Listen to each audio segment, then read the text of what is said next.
Go. Okay. Welcome back, podcast listeners, to the DK Project. Very special guest zooming in today. We've got Sam Kwasman. You probably know him because he's everywhere. How you doing, sir? How do I? How about that? I'm the collector. Oh boy. You can't make it up. No. Are you the original Donald Duck?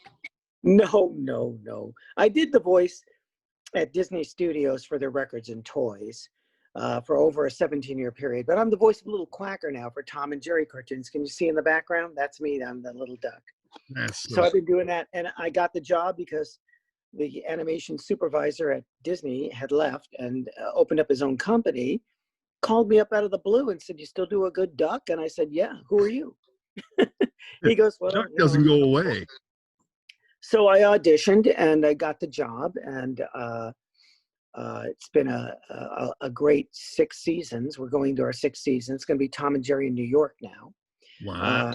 It's going to follow the movie Tom and Jerry in New York, which I am not in, but we won't talk about that. Uh-oh. Yeah. But anyway, whatever. So let's touch on that quick. Let me pull up my Googler. How long has Tom and Jerry been on the air? Oh my gosh. On the air, they started 80 years ago. Really? Back in the 40s, yeah. MGM, Hanna-Barbera. Wow. That's I didn't know they were still making them. I don't have little kids, so I don't. Yeah, we're in our 6th season. Oh man. Yeah. Impressive. They keep coming up with new content. Is that a movie coming out then? There's a major motion picture coming out about Tom and Jerry. It's a hybrid movie like Space Jam, but I don't know anything about it. Oh man. Yeah. That's so cool. What else you got going on? Well, I'm in a movie called Letters from a Nut, produced by Jerry Seinfeld, written by the great Barry Martyr, Seinfeld's head writer. Ooh. Brilliant man. He wrote the books, Letters from a Nut, and it's on Amazon Prime. I play a depressed clown.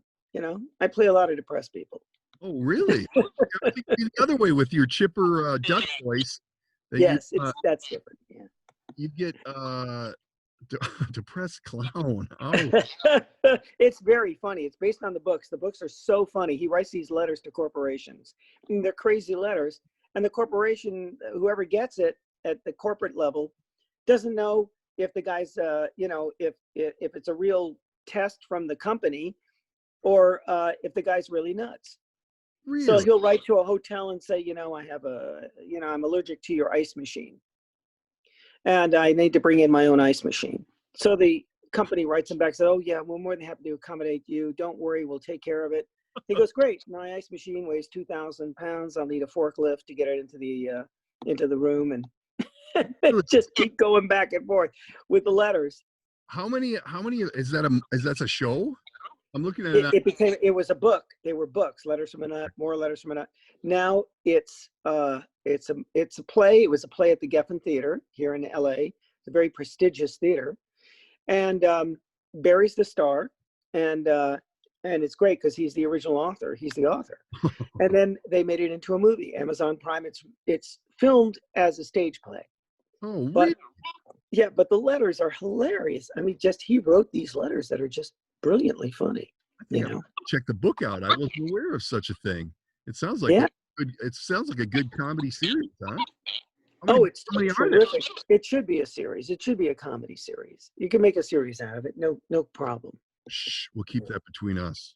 Yes, thank you. Yeah, mum's the word. It could be a thing. I like it.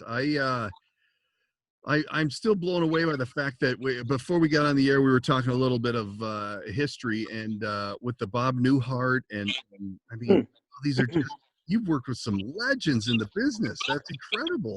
Yeah, Bob was just great. I had no qualms. I didn't feel.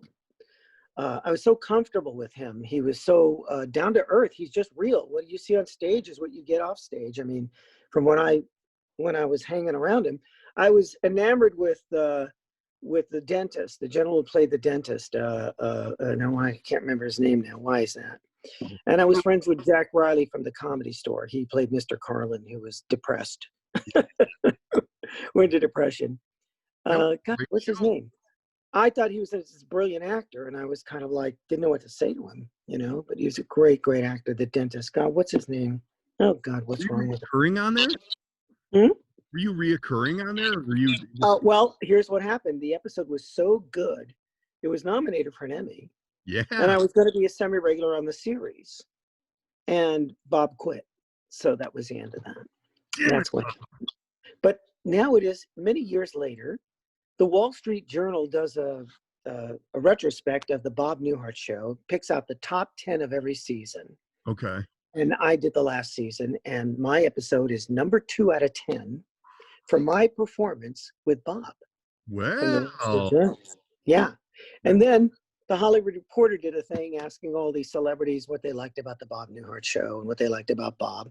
Conan O'Brien says, the episode with the ventriloquist was so funny that I wanted to be a comedian. I wanted to go into comedy. really? So I'm responsible for Conan O'Brien, or actually Bob is. Gosh, But that's pretty strong. yeah, after all these years, I just wish it had continued. It would have been nice to be what on was the the show. reason to quit? Do we know? Hmm? Well, why did he quit? Did we find that out? I don't Well, know. I think I don't know. I don't know. I don't know anything about that. Yeah, but he, you know, he was a star, you know, and he came back in another series called Newhart. So He's done all. Yeah. What about? I'm looking at your IMDb. yeah, Mad TV. yeah, I danced on that. Did you really? Yeah, it How did was, that go? you know, the girl who did, it was Aaron Brockovich, the musical. So Mo Collins was Aaron Brockovich, and I played the drunken, you know, dancing attorney, you know. Really? Yeah, that was fun. What? That was, Which one of these on the lengthy list is your favorite? Like, what was your like? If, you know, if you, as you look back, what was the hot one? Like, man, we had so much fun with that. It was incredible. well, they were all a lot of fun. Family Ties was great. I mean, Michael J. Fox Were you was so reoccurring down. on Family Ties? Pardon me? Were you reoccurring on Family Ties?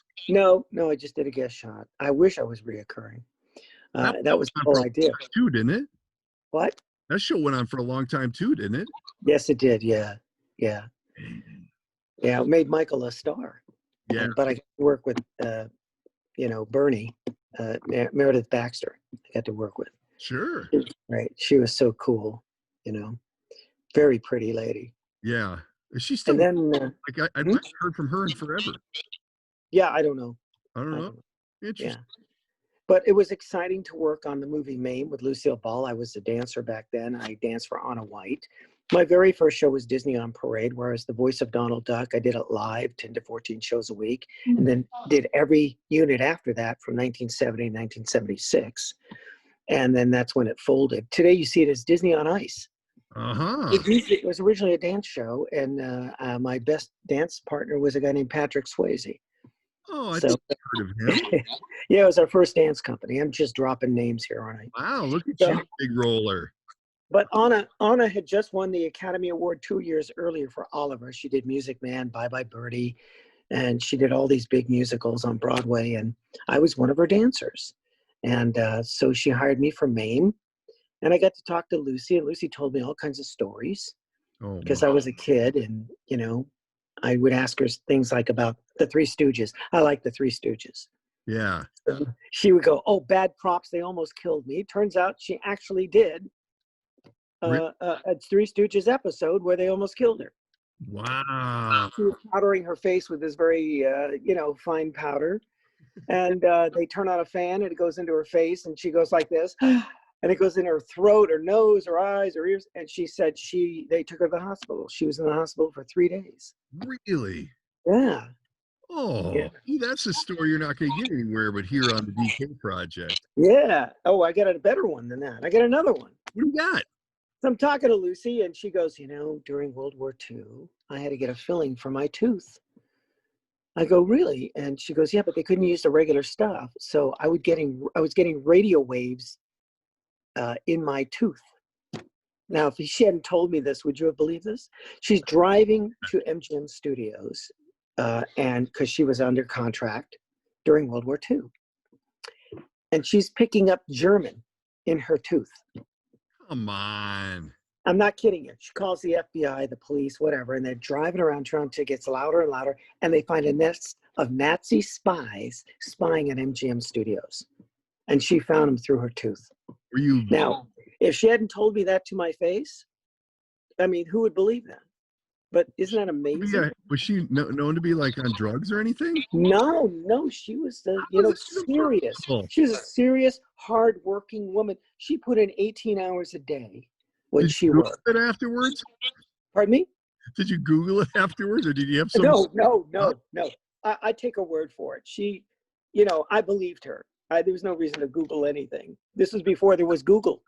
Oh, that seems okay. So did she say how they solved the problem? I don't know. She just left it at she found this group of Nazi spies spying on MGM Studios, and I'd be proud if I could have done that. Hey, I've that is something that I don't think you're going to find anywhere else but here. I've never. Yes, exactly. Now that's a story that came directly from her, and she was very kind to me. And I was a jumper and a leaper, and I'd jump over the hedges, and they were one-man sports. I'd jump in front of her, behind her. If you go see the movie Maine, you'll see the Maine number. Are you spend a month on it. Active in the dance world? Pardon me? Are you still active in the dancing world? Yeah, I'm still dancing professionally. I'm currently the male stripper at the Jewish Home for the Aged. Whoa. It's a great job. You come back the next day, they think you're the new guy. So, Yeah. But yes, I still dance. I still take tap class and jazz class. Wow. My daughter's big into dance.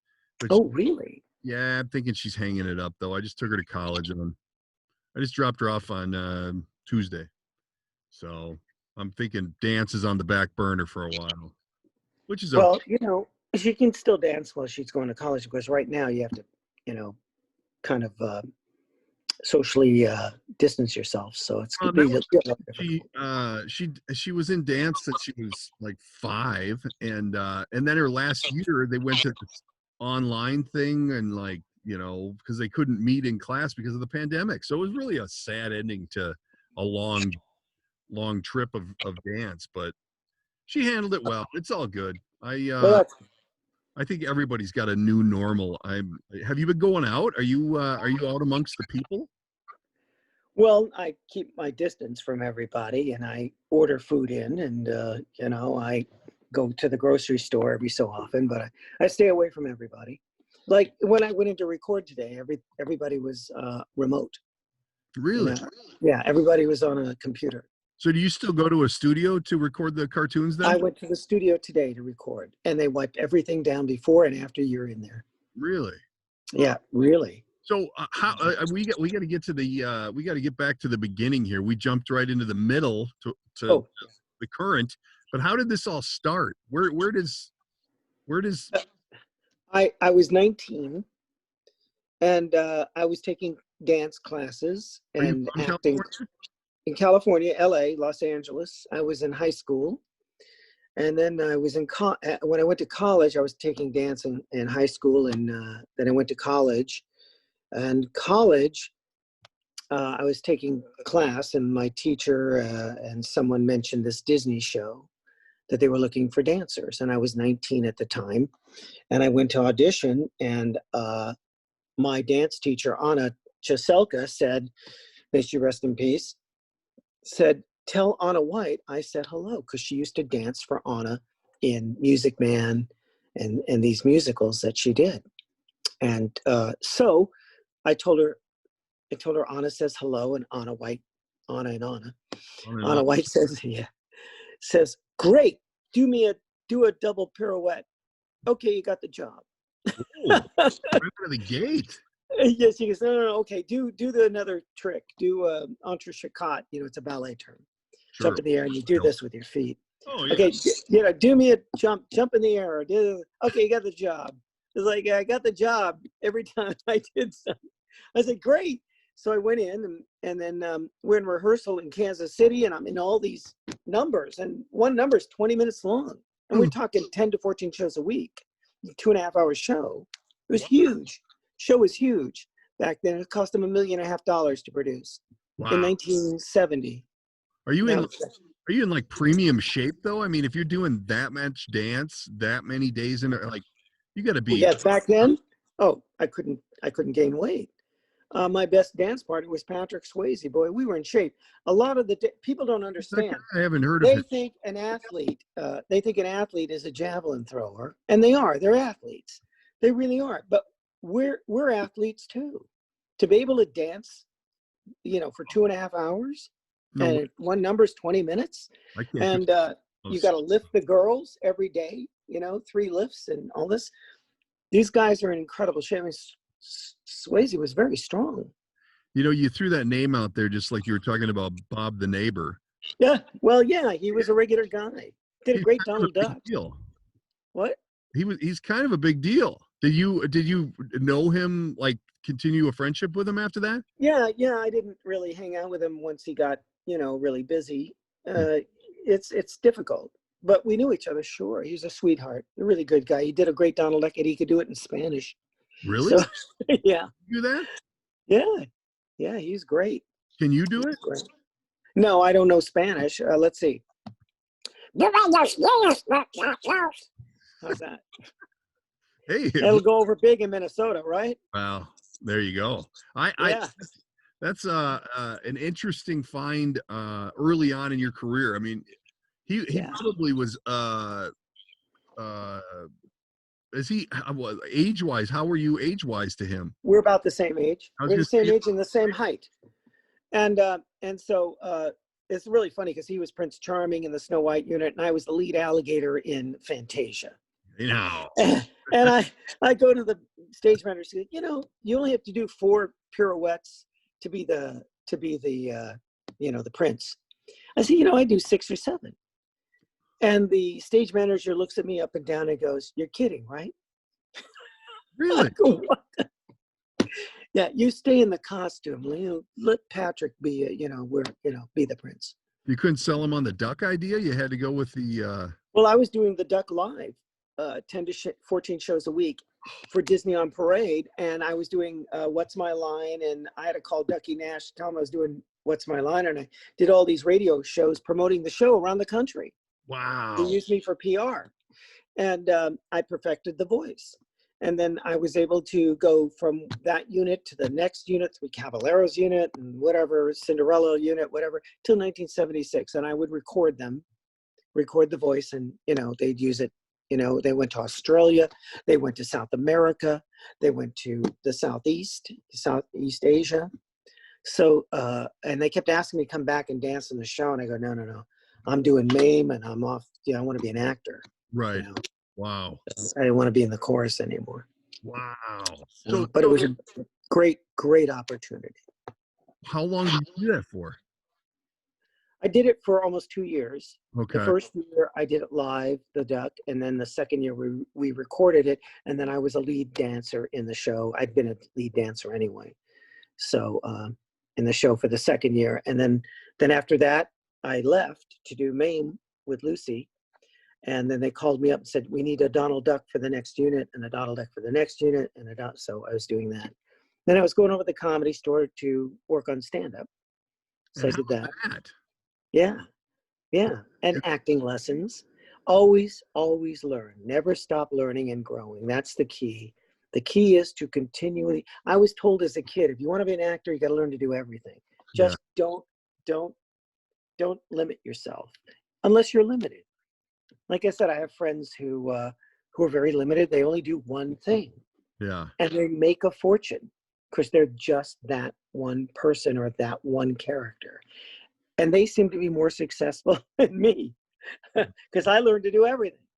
So, isn't that something? So how long did you do, or how extensive was your stand-up comedy run? Did you? Oh, I still do it. I was going to be in Vegas at the Laugh Factory in April, end of March, beginning of April, and everything shut down because of COVID. So, I still do stand-up, but I just keep my hand in. What do you got, an hour? Oh, I could do 45 if I have to, 45 to an hour. Yeah. I'd have to work it up though. I haven't done it in a while. You know, you only get to do 20 minutes, 10, 20 minutes, 30 minutes in a club in Vegas. So, That's on the list. Someday when I grow up. yeah. I think yeah, it's on the list. It's just I don't know. I've got Well, a million and one excuses right now, but eventually I'll just get after it and get it done. one friend of mine said to me once, "Don't think about it, just do it." Yeah. Because if you think about it, you'll never do it. Have you So that's what I did. I have just, you bombed hard? oh, of course. Really? Who hasn't bombed hard? If you don't bomb, you're not a comedian. I mean, I've seen Robin Williams struggle. Yeah. And how the hell can he struggle? I shouldn't say how the heck can a guy like that struggle? Yeah. Well, He was a genius. But there are some people, they're just not into you. how often are you pre-pandemic? How often are you getting out and stretching the comedy skills? Well, I don't get out that much because I'm so busy with writing and acting and the voices. Like they've got me over the last year or so writing premises and stories for Tom and Jerry cartoons. So I'd rather, what would you rather do? How many of those have you done? But I love performing. What I miss the most is theater, is getting up and doing a play or a musical. I come from musical comedy.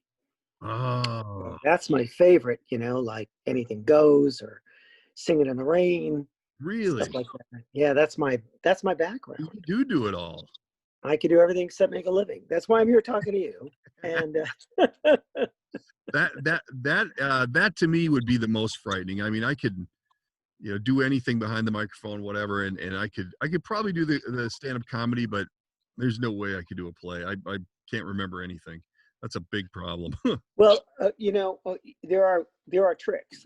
The trick is I walk over here, pick up this glass, and I say this line. I put the glass down, I walk over stage left, and I say this line. I look at this guy and I say that line. These are little cues in your head that help you with the dialogue. Associate it all with action or a item or whatever. Yeah, and it's related to dance. Because in dancing, you're going to do these steps to get over here. You're going to do these steps to get over there. Singing, you're going to say this line, but you want to, do it with this attitude. You're going to say that line with that attitude. So, and the secret to stand-up comedy is attitude, point of view, and material. Those three items.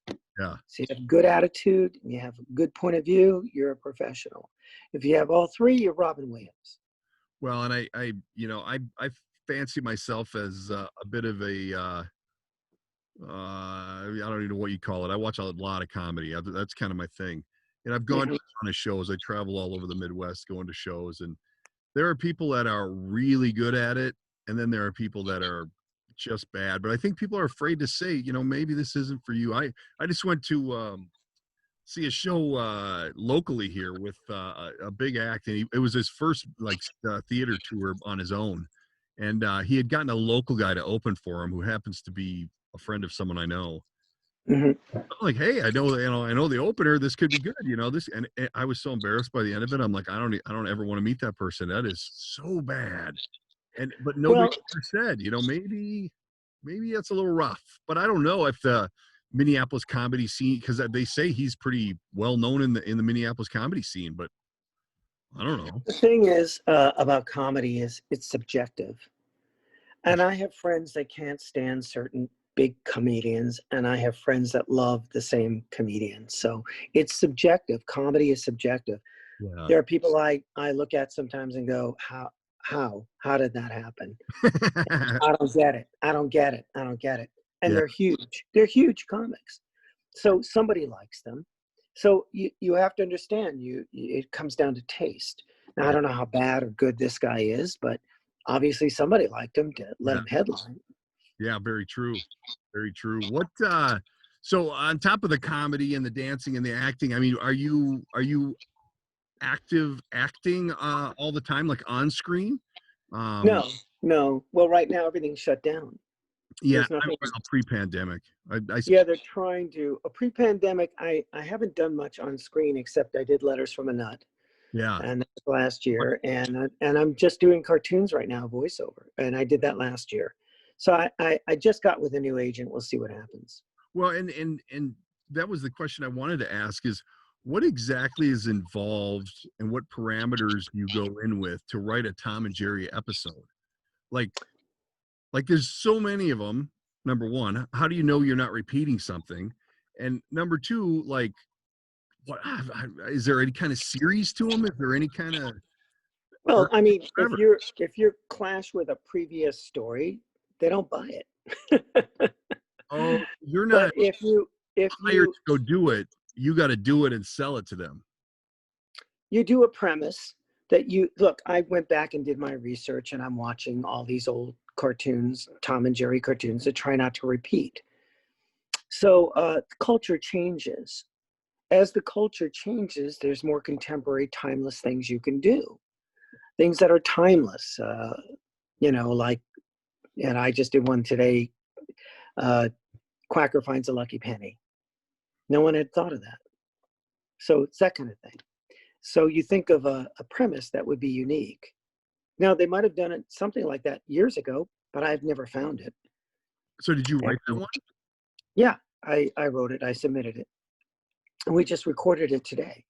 So the thing is to find, like, there's plenty of Tom and Jerry at the beach, Tom and Jerry chasing each other. I did one last year with a penguin.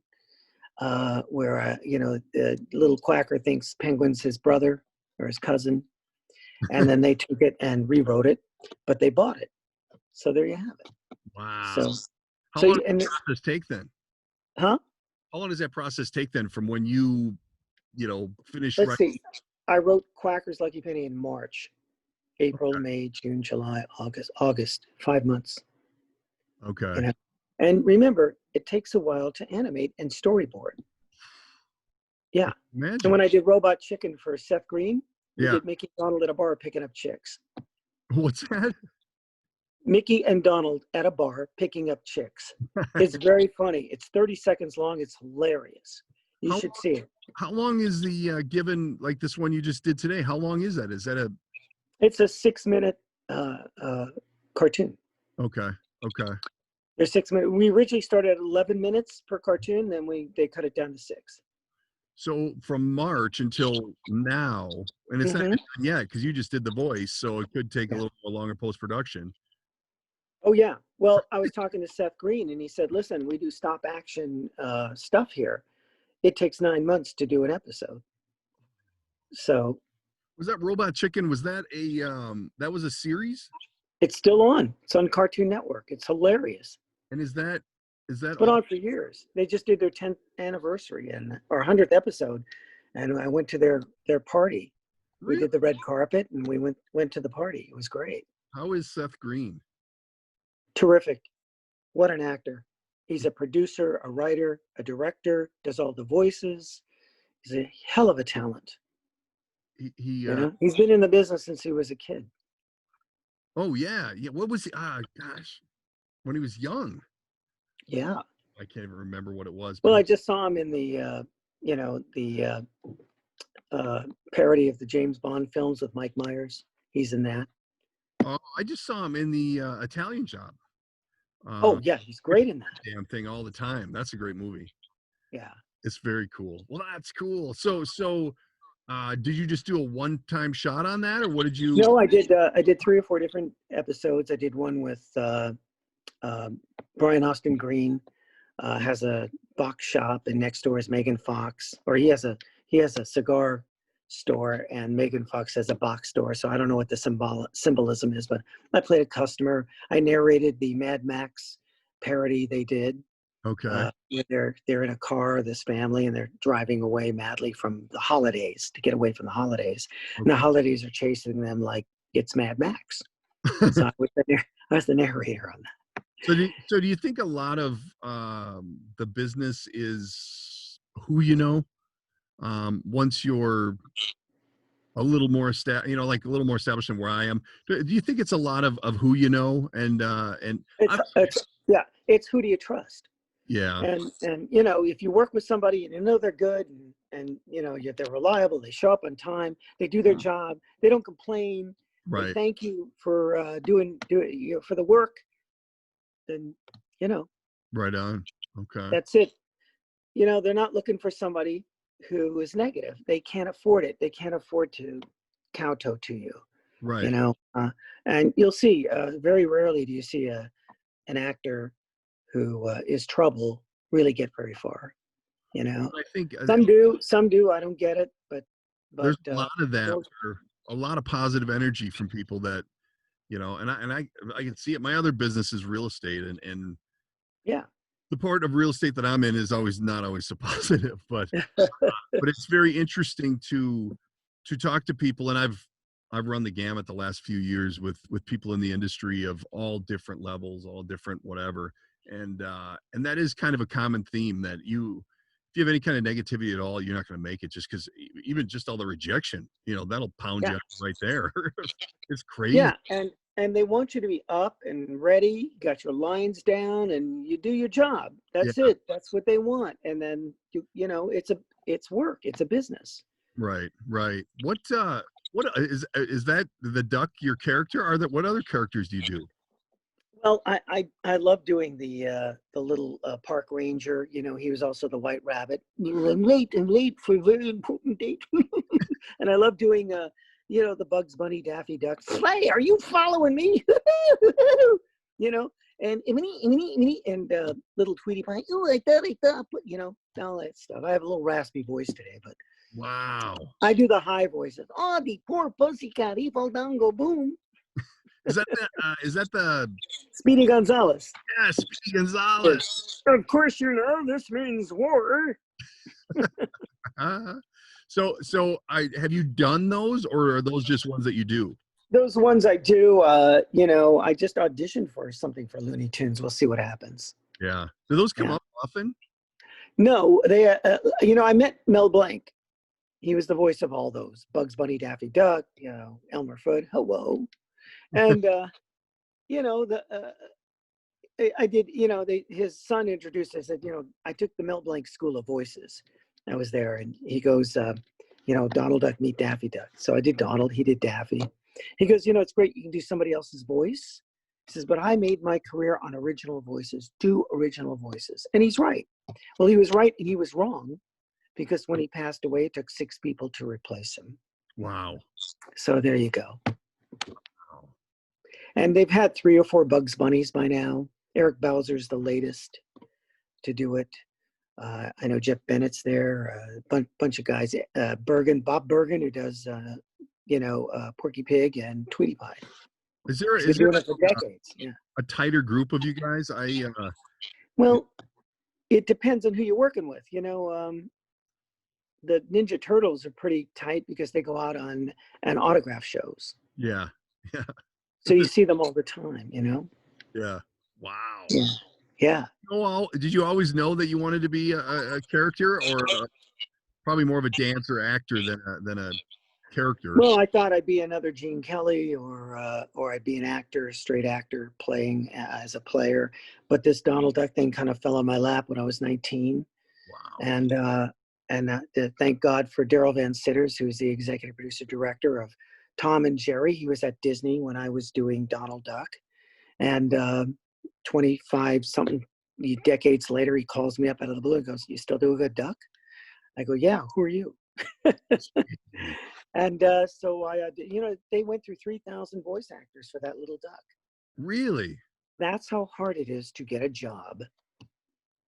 And I still got the voice. I got it. And even with Robot Chicken, you know, they said, "Look, you still have to audition for us." Really? I said, "That's fine. It's part of the work you do.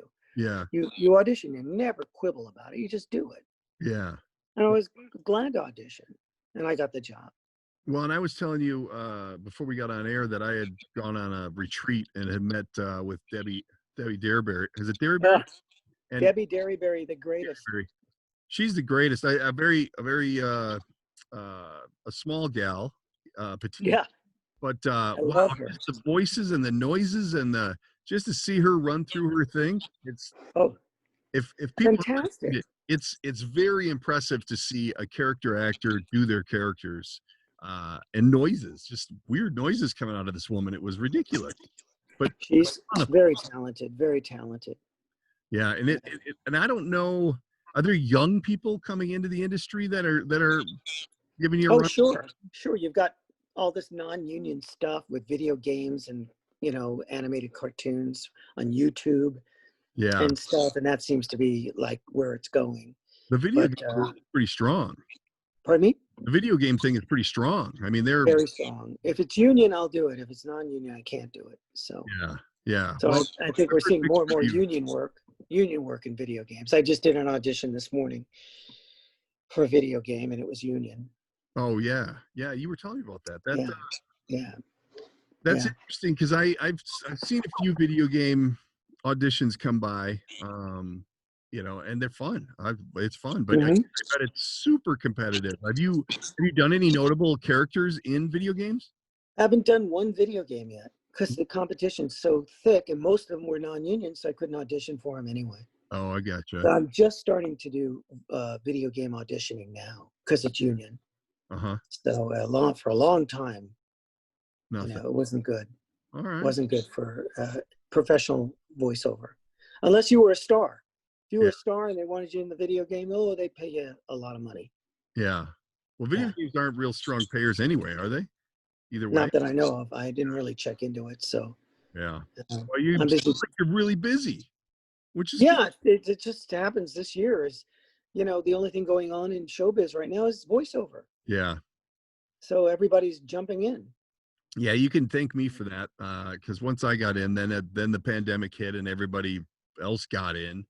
But they'll go back to their real jobs eventually once this thing's over with. We got to hope. Yeah, exactly.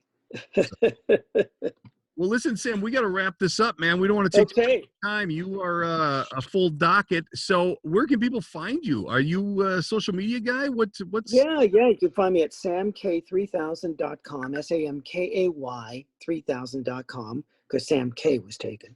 Okay. So SAMKAY3000.com. You go to my website and listen to all my voices and see all my TV shows and movies I've done and all that. And if you need a character, go there. He'll do it for you. He's the man. I love it. Remember, it's the acting. Stress the acting. You can do the voice. Make sure you can make them laugh and cry and smile and get angry and sing and all that. That's what I did. My goal is going to be to catch your stand-up act. I want to make it happen. That'll give me to go to Vegas. There are clips of my stand-up act on my website. Okay. All right. If you go to the demo reel, you can see some of my stuff. I'm going to check it out. All right. Sir, I thank you for the time. I'm going to go through here and I'm going to stop this. So thank you again. Okay.